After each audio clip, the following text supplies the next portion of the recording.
Hello friends, RRB scale 1 scale 2 के special interview guidance series में आज मैं आपको एक और टिप देने जा रहा हूं।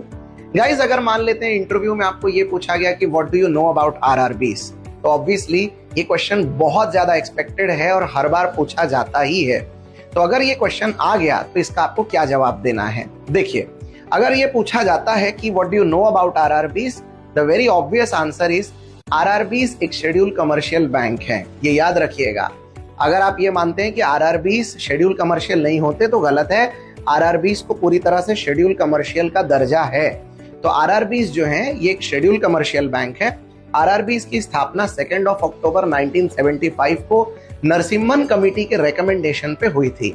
आरआरबीज को रूरल एरियाज के लिए एक स्पेशल बैंक के रूप में स्थापित किया गया था और आरआरबीज को एक सब्स्टिट्यूट बैंक के रूप में स्थापित किया गया था जितने 14 नेशनलाइज्ड बैंक थे उनके कंपटीशन में।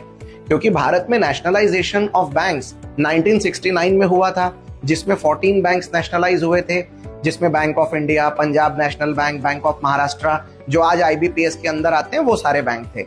लेकिन इन बैंकों का रूरल एरिया में अभी भी प्रॉपर पेनिट्रेशन नहीं हो रहा था और रूरल लोग इन बैंकों के साथ कनेक्ट नहीं हो रहे थे। इसीलिए सब्स्टिट्यूट में आरआरबीज की स्थापना करना बहुत जरूरी था। आरआरबीज में स्पेशल इथोस एक ग्रामीण भाग वाला दिया गया था और इसके साथ ही साथ ग्रामीण लोगों की जो रिक्वायरमेंट्स हैं, उनके लोन के जो अलग अलग पर्पसेस हैं, उनको ध्यान में रखते हुए आरआरबीज बनाए गए थे। आज के डेट में भारत में कुल मिला के 43 आरआरबीज हैं। लगभग हर राज्य में 1 या 2 आरआरबीज तो हैं ही।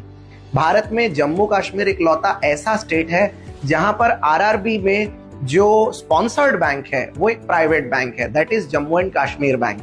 और भारत में इकलौता ऐसा राज्य है गोवा जहां पर कोई आरआरबी नहीं है। तो ये थी आज की जानकारी। अगर आप इससे संबंधित और कुछ जानना चाहते हैं, इंटरव्यू से संबंधित, तो हमारी इस वक्त बैच भी चल रही है। आप नीचे दिए गए नंबर पे कांटेक्ट भी कर सकते हैं।